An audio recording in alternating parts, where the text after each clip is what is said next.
Sarah Mitchell ran her icy fingers across the rough surface of the wood, feeling each groove in the oak table where she used to do her homework 20 years ago. The smell of mildew and neglect permeated the family cabin in rural Alaska, mixed with the ghostly scent of cinnamon that her mother always used in her Christmas cookies. Now at 35, Sarah had returned for the first time since Margaret and Emma Mitchell vanished without a trace in a blizzard in December 2014. The wind howled through the gaps in the poorly sealed windows, creating a melancholic symphony that echoed the screams Sarah still heard in her nightmares. She closed her eyes, letting the memories engulf her like a suffocating shroud.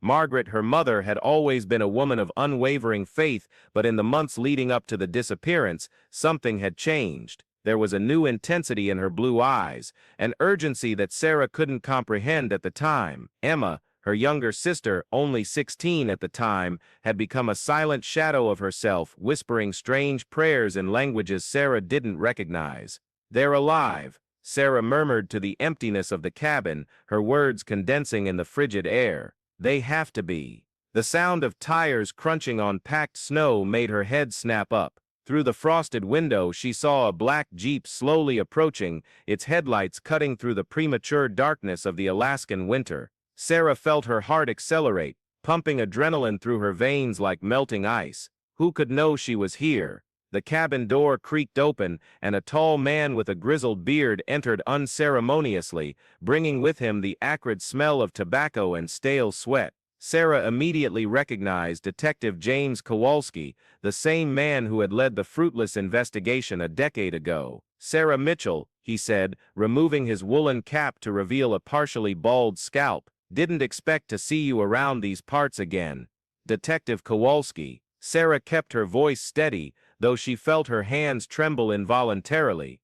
"What brings you here?" The man's small, piercing eyes studied her with an intensity that made her feel like a specimen under a microscope. "We found something, Sarah, something that's going to change everything." Sarah's heart skipped a beat. What did you find?" This spring's thaw was more intense than usual. A local hunter discovered a structure buried miles from here, preserved in the permafrost. Kowalski paused dramatically, savoring the moment. "A kind of underground bunker, and inside," he sighed heavily, "inside we found belongings of your mother and sister." Sarah felt the world tilt beneath her feet. The walls of the cabin seemed to contract, pressing in on her from all sides like a gigantic fist. "What kind of belongings?" "Clothing, jewelry, some letters, and a diary." Kowalski pulled a small brown leather notebook from his coat. "Written by your mother's hand." With trembling fingers, Sarah took the diary. The cover was stained and faded, but it still carried the familiar scent of Margaret's floral perfume. Opening it, she immediately recognized her mother's delicate slanted handwriting. "Day 15. Brother Marcus says the time has come. Emma is ready." Sarah wouldn't understand, but the path of eternal light demands sacrifices. Only through purification by ice can our souls transcend this corrupted world. Sarah felt the blood drain from her face. "Brother Marcus? Who is Brother Marcus?" "That's exactly what I need to find out," Kowalski replied, his eyes never leaving Sarah's face. "Do you have any idea who that might be?" Sarah shook her head slowly, turning the pages with growing horror. Each entry revealed more details about a religious sect she never knew existed, strange rituals involving fasting and ice meditation, and constant references to a final ascension that was supposed to occur during the winter solstice. Day 23. Emma asked the right questions today. She understands that this world is just an illusion. Brother Marcus will be proud. Sarah has always been too grounded, too attached to material things. Perhaps it's best that she doesn't come with us. My mother was never religiously extreme," Sarah whispered, tears blurring her vision. "She went to church on Sundays, but that was it. How did she get involved with this?" "People in grief do strange things," Kowalski said softly. "After your father died in that accident, your mother was vulnerable. These cults have a special talent for identifying and exploiting people in moments of weakness." Sarah vaguely remembered her mother mentioning a prayer group she had started attending after her father's funeral. At the time, Sarah was too preoccupied with her own life in the city to pay much attention. Now that negligence haunted her like an open wound. There's more, Kowalski continued. The bunker wasn't empty when we found it. There were signs of recent occupancy, canned food, blankets, a diesel generator still with fuel. Sarah's eyes shot up. You mean someone was still living there, or visiting regularly? We installed surveillance equipment at the site, but so far nothing. Kowalski leaned forward, lowering his voice. Sarah, there's something else I need to tell you. We found other diaries in the bunker. Not just your mother. Sarah's stomach clenched into a tight knot. Emma's, and other. At least a dozen different diaries, all describing similar experiences. People who disappeared over the past 15 years, all apparently members of the same sect. Sarah felt bile rising in her throat. Other families went through this? I'm afraid so, and based on what we've read, we believe the group is still active. Kowalski paused, carefully studying Sarah's reaction. In fact, there's reason to believe they may be planning something big for this winter.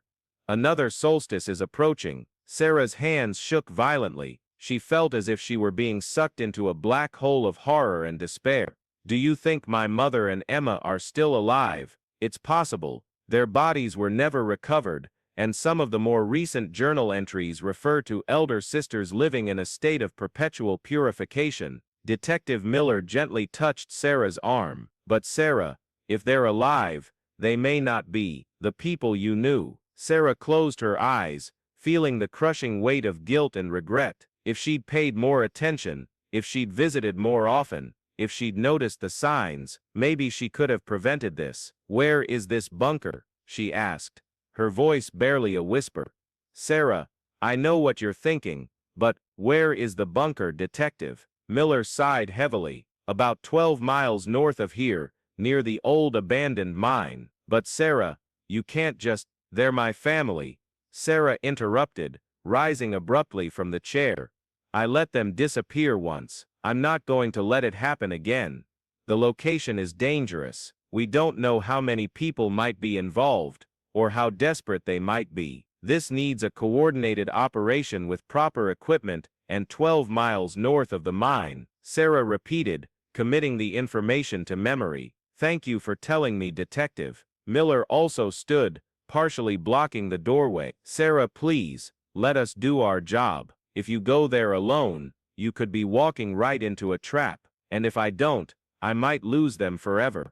Sarah looked directly into the detective's eyes. Do you have children, Miller? I do.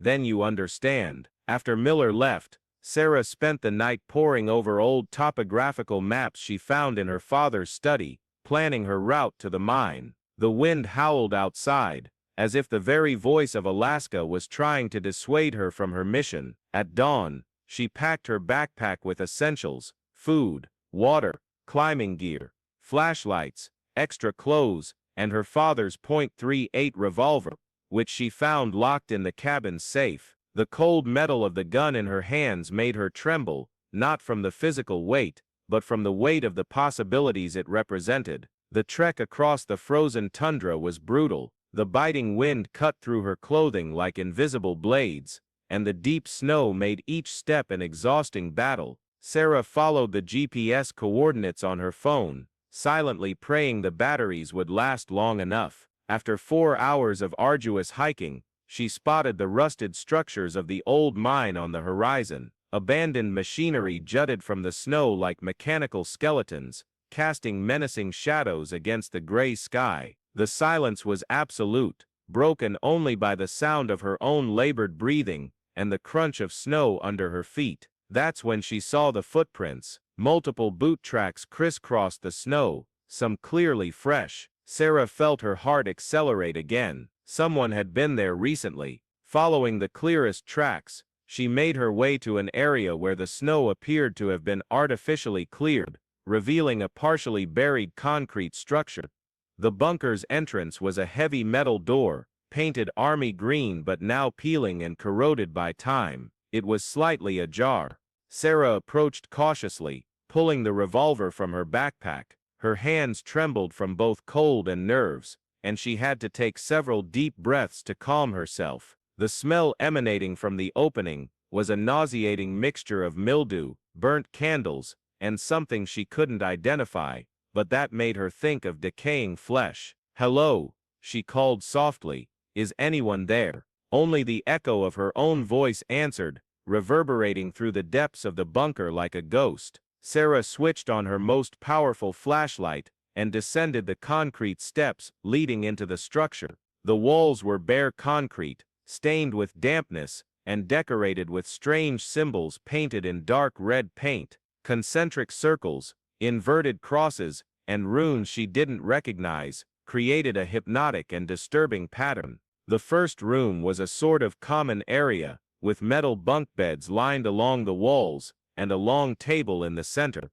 On the table, Sarah saw dozens of melted candles, forming mountains of colored wax. The sickly sweet smell of burning incense was stronger here.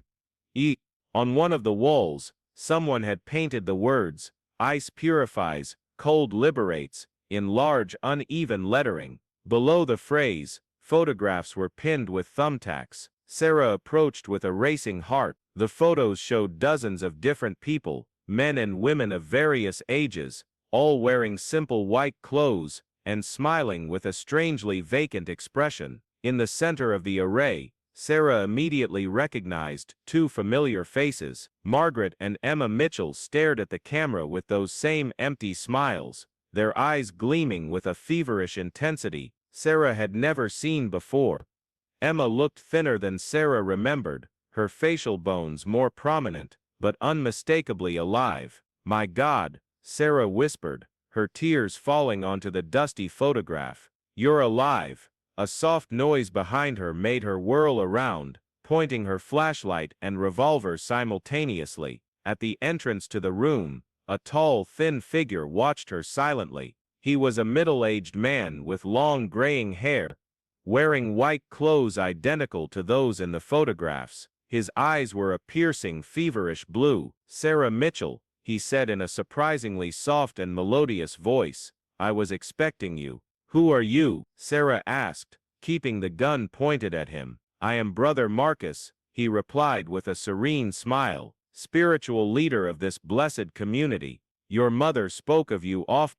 "Where is she?" Sarah demanded. "Where are my mother and Emma?" "They're safe, purifying themselves for the final ascension." Marcus stepped forward, completely ignoring the gun pointed at him. "You arrived at the perfect moment, Sarah. The solstice is near, and your family is almost ready to transcend this world of suffering." "Transcend? What are you talking about? Your mother didn't tell you about our sacred mission." Marcus tilted his head, genuinely surprised. "We are the chosen ones, Sarah, called to abandon our corrupted flesh and become pure beings of light and ice. The eternal cold of Alaska is our passage to the divine dimension." Sarah felt a wave of nausea. "You're insane. This isn't religion, it's brainwashing." "Ah, but you're wrong, my dear." Marcus's voice remained calm, almost hypnotic. "Your mother understood the truth after your father's death. Earthly life is only suffering and loss. Only through purification by the eternal ice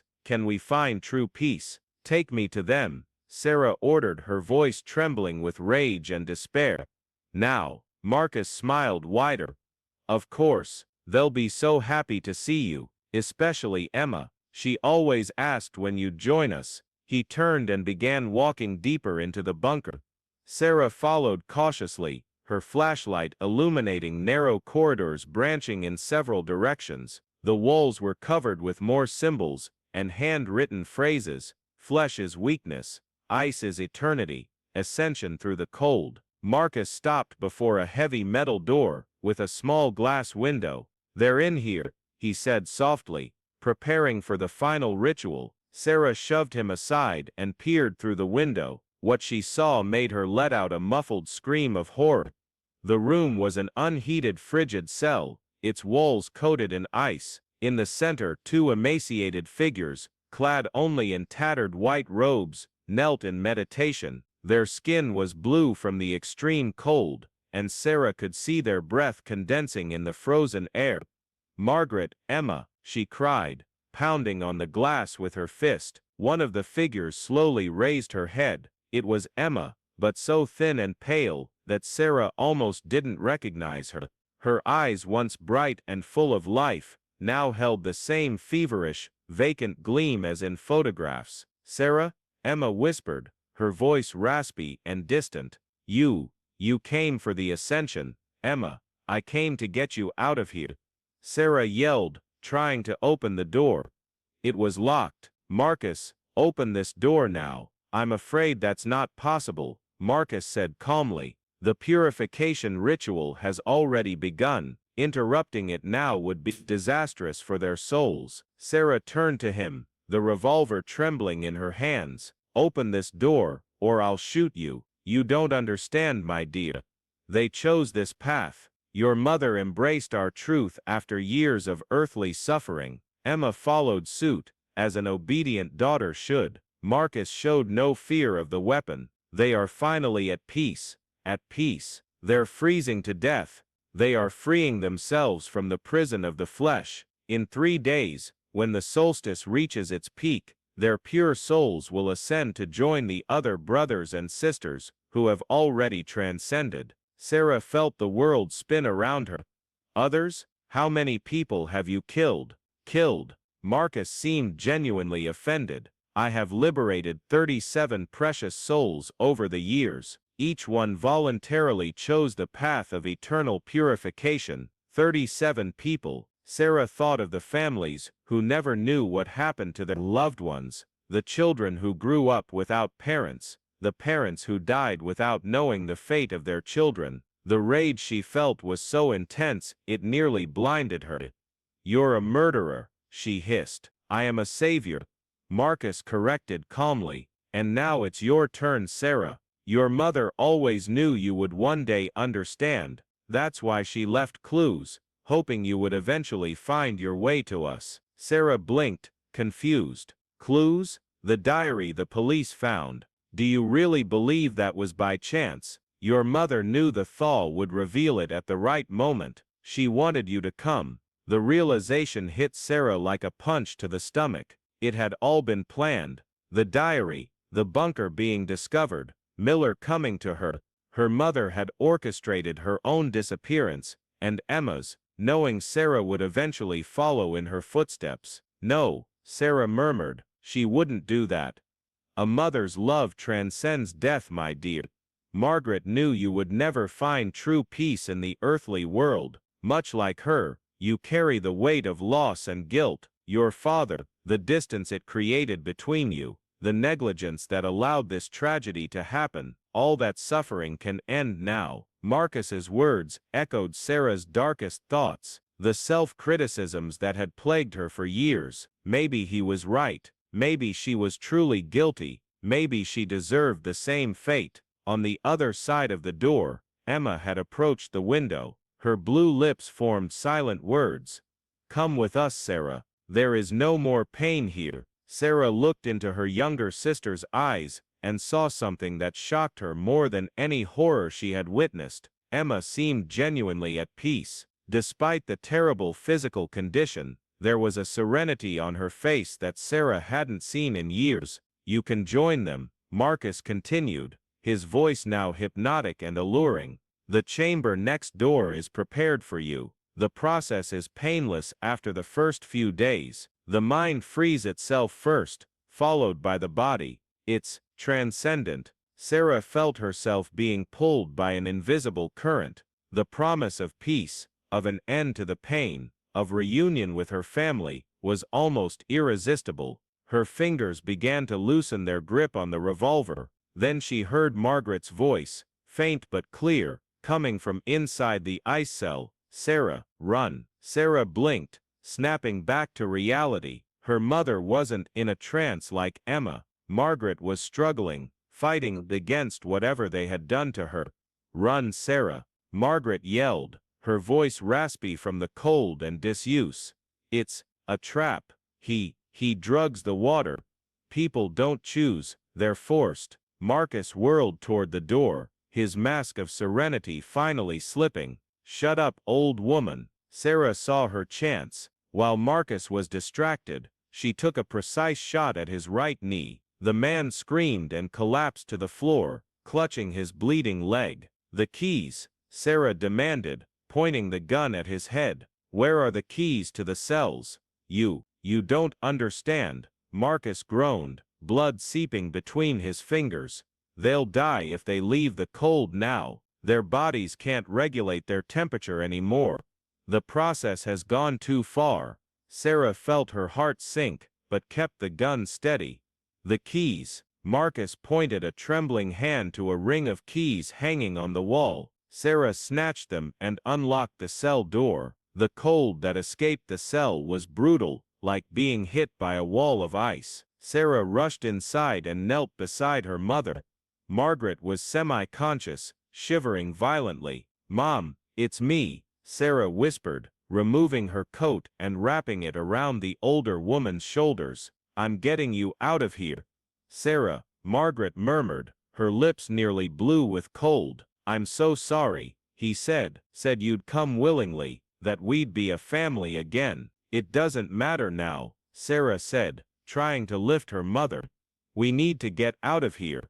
But when she turned to Emma, her sister had retreated to the far corner of the cell, shaking her head vigorously. "No, Sarah, I can't go. I can't leave the others. They need me for the ascension." "Emma, there are no others. They're dead. Marcus killed them. They've transcended," Emma insisted, her eyes still gleaming with that feverish light. "I hear them at night, singing in the ice winds. They're waiting for us." Sarah realized with horror that even if Marcus was lying about the drugs, the psychological conditioning had worked perfectly on Emma. Her sister truly believed in the cult's insanity. From the corridor, she heard the sound of Marcus dragging himself along, trying to escape or get help. She didn't have much time. "Emma, please," Sarah pleaded. "Remember when we were kids. Remember how we used to play in the snow, build snowmen. You always said you wanted to be a veterinarian when you grew up, save all the hurt animals. That's still you, Em. The real you is in there, somewhere." For a moment, the gleam in Emma's eyes wavered, a shadow of confusion crossed her face, as if she were fighting conflicting voices in her head.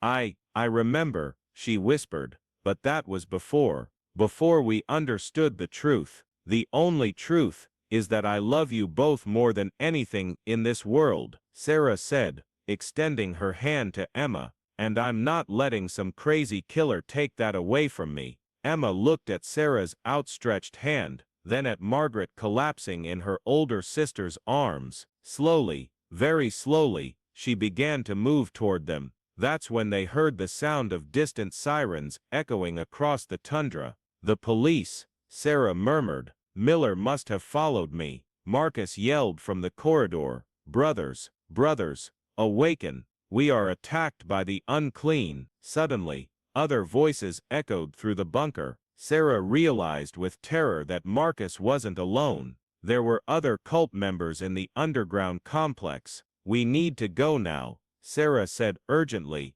trying to lift both Margaret and convince Emma. "They won't let us," Emma whispered, finally taking Sarah's hand. "The other brothers, they will protect the sanctuary." Heavy footsteps echoed through the corridors, rapidly approaching. Sarah helped Margaret to her feet and held Emma's hand tightly. "Is there another way out?" Emma nodded weakly. "The supply tunnel. It leads to the surface near the old mining equipment." They moved as quickly as possible through the labyrinthine corridors, Sarah essentially carrying Margaret while Emma guided them with faltering steps. The sound of angry voices and pursuing footsteps grew behind them. The supply tunnel was narrow and dimly lit, forcing them to move single file. Sarah could hear her mother's labored breathing, and felt Emma's weak but desperate grip on her hand. They were almost to the exit when they heard shots echoing through the main bunker.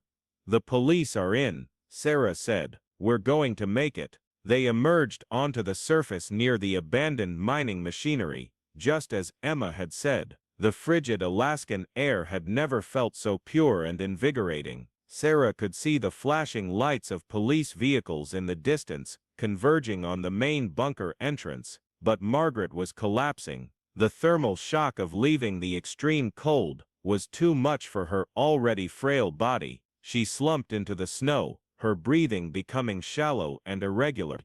"Mom," Sarah cried, kneeling beside her. "Stay with me, help is coming." Margaret opened her eyes one last time, focusing on Sarah's face with a supreme effort. "I'm so sorry, sweetheart, for everything. I just wanted the pain to stop." "I know, Mom, I know. Take care of Emma. She can still be saved." Those were Margaret Mitchell's last words. She died in Sarah's arms as the police lights drew closer, and Emma wept silently in the snow beside them. 6 months later, Sarah sat in a coffee shop in Anchorage, watching Emma fiddle with her hot chocolate. They had spent the last few months in intensive therapy, working to undo years of mental conditioning. The progress was slow, but steady. "Do you remember what happened to the others?" Emma asked softly. It was a question she asked often, as if she needed constant confirmation of reality.